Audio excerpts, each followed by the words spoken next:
I stayed at my friend's house, and his crazy vegan wife made ridiculous rules, went through my suitcase and crossed so many boundaries that I finally called her out, and now they're mad I ended the friendship. November of last year I, female, went to visit a friend, we'll call him Kevin, and stayed at his and his wife's house. Early last year, Kevin and his wife, we'll call her Karen, moved a couple states away. For context, we are all over the age of 35 and Kevin and I were part of a friend group from an old job. Another couple from the friend group went on this trip as well, but they were also visiting family and stayed with them. Prior to the move, our friend group didn't really have much interaction with Karen as she didn't really come spend time with us, she was always invited, just rarely joined. They never hosted us at their old house. They are vegan. I am not. Well, Kevin is not full-fledged vegan, as he eats fish. However, his wife does the grocery shopping so everything outside of fish is vegan, and he eats/drinks it. He buys his own fish and has a mini kitchen to prep his own meals away from hers. For even more context, Karen is not a vegan for health reasons. She is the type that brings up their vegan status with every conversation no matter how irrelevant it is to the topic, makes fun of people that eat meat or use things made with animal byproducts, accuses people of murder, etc. Except she leaves Kevin alone. She calls any food that is not vegan trash and garbage. Example, when we would hang out before they moved and she was there, she would always ask how people could eat such garbage anytime any of us would have meat. It was annoying, but I never got confrontational with her about it. The day before I visited them, Karen sent a short list of rules that I had to follow regarding food. One of those rules was that I couldn't store any non-vegan food items in either kitchen. I did ask if I could bring milk, and she agreed, but I had to keep it in the fish fridge. All of the food I ate at their house tasted off, even the breakfast waffles and then the tuna casserole that Kevin made for the two of us Saturday afternoon for lunch. It's not like it tasted spoiled, it was just off. Weird. A little gross. I've never eaten vegan so I figured it was just that, food made with vegan ingredients. I couldn't really eat anything after a few bites. I had, fortunately, packed a few protein, non-vegan, snacks that I kept in my room, inside a zippered canvas bag, at the bottom of my suitcase. I was not specifically prohibited from bringing snacks to keep in my room.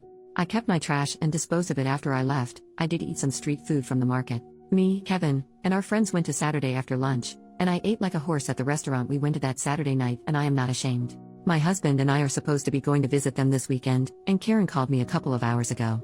She wanted to tell me that I wouldn't be allowed to bring any milk this time around. She also said that my husband and I also couldn't bring any snacks and that I should have asked last time. Apparently, she had gone through my suitcase when Kevin and I and our friends were out at the market and found my snacks.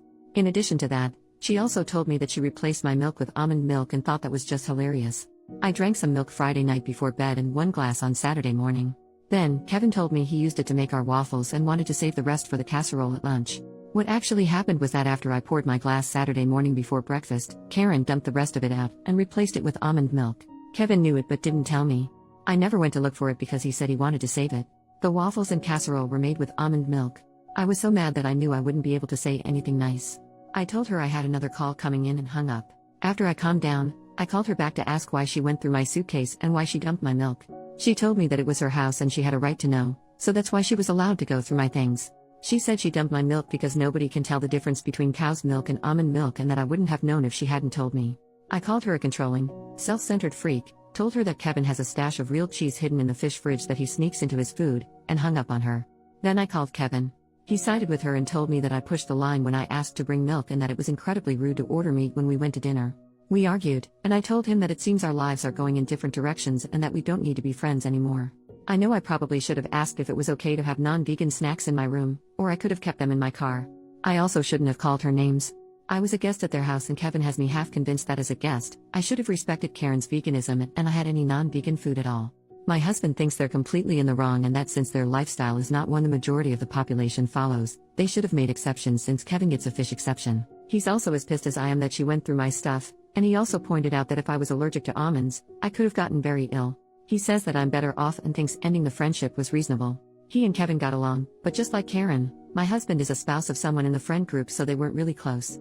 A few minutes ago I got the "hey can we talk" text, and honestly, I don't know if I'm going to respond. I'm just kind of done with it. Edit, I'm so sorry that I can't respond to all of your comments. Just know that I am reading them. I'm calling Kevin on my lunch break today and will post an update after since so many people have asked for one. Update, next day. This is a long update, but it's the last one. First, I wanted to clarify that the bag Karen found in my suitcase had emergency cash and a credit card in it as well as snacks. The reason it was hidden in my suitcase was to keep it safe, not to hide food. I wasn't sneaking it in, important later, but I did have protein bars in there just in case I took issue with their food. Naughty me. I responded to Kevin yesterday and told him I needed some time to think and I'd get back to him today. I took some of your advice and reached out to our friend group last night. After the group chat and also talking just with the friends that were down that weekend, I learned some things. Long story short, out of our core group of 6, I'm the only one that kept up with Kevin. The only reason those 2 friends accepted Kevin's invitation to go down that weekend was because I was going. Visiting family was a bonus. After I took the rest of the night to think about and sleep on it, I realized that all of you were right about Kevin's complicity regarding the switching of the milk. I didn't pay as much attention as I should have because I was so focused on the fact that Karen switched the milk to begin with. I also realized he had never actually said anything in response to my telling him that Karen confessed to going through my stuff when I called him yesterday. He had changed the subject instead, talking about how it was rude to ask to bring milk. Anyway, I called Kevin on my lunch break today and ran down the list of issues: Karen going through my suitcase, him not telling me about the milk switch, Karen switching the milk to begin with after telling me I could bring it, and how what I eat is none of their business as long as I'm not contaminating their food. Basically, he told me the only thing he would apologize for was saying that it was rude to order non-vegan food at the restaurant. He said that since they had plenty of food in the house for me to eat, he didn't have to apologize for anything else. Apparently Karen had told him not to tell me about the milk switch because she was trying to prove that I couldn't tell the difference between vegan and non-vegan food, essentially the same thing she said to me yesterday. I told him that since I didn't eat any of it except a few bites, clearly I could tell the difference. He also said that he was eventually going to tell me about it but forgot. I said that she could have just said no when I asked to bring milk instead of being a swampy butthole about it. He said that although he didn't agree with Karen going through my things, I wasn't owed an apology because I broke the rules by sneaking meat into their house. There was a meat stick in that canvas bag. I told him that I had only been told I couldn't have non-vegan food in both kitchens and that it was left over from my drive to their house. As long as I didn't switch it with their food like a certain someone, I hadn't done anything wrong. The last thing he told me was that the other reason I wasn't getting an apology from him was because after I told Karen about his cheese stash yesterday afternoon, she unplugged his fish fridge. He didn't get home from work until late, and according to his Google search, all the refrigerated fish had to be thrown away. This is apparently my fault. He said that we were even now. He didn't tell me about the milk switch, and I snitched about his cheese. I tried explaining that they weren't the same thing and that I wasn't responsible for what she did, but he didn't care and said he knew I wasn't allergic to nuts. I don't remember ever discussing that with him, but whatever. I asked if he truly believed that I didn't deserve any apologies from either of them, and he said yes. I told him that if he couldn't see what they did wrong and apologize, I couldn't help him and to give me a call when he got his balls back from his wife. He hung up on me. Yesterday, I thought I owed him an apology because I was wrong. I thought if I gave him one, we could maintain a friendship. Today I think that the problem was that I was holding on to something that didn't exist anymore. Until you guys reality checked me, I ignored a lot of things and gaslit myself. So thank you everybody for the smack to the back of the head. Everybody should have people like you in their lives. Thanks for reading.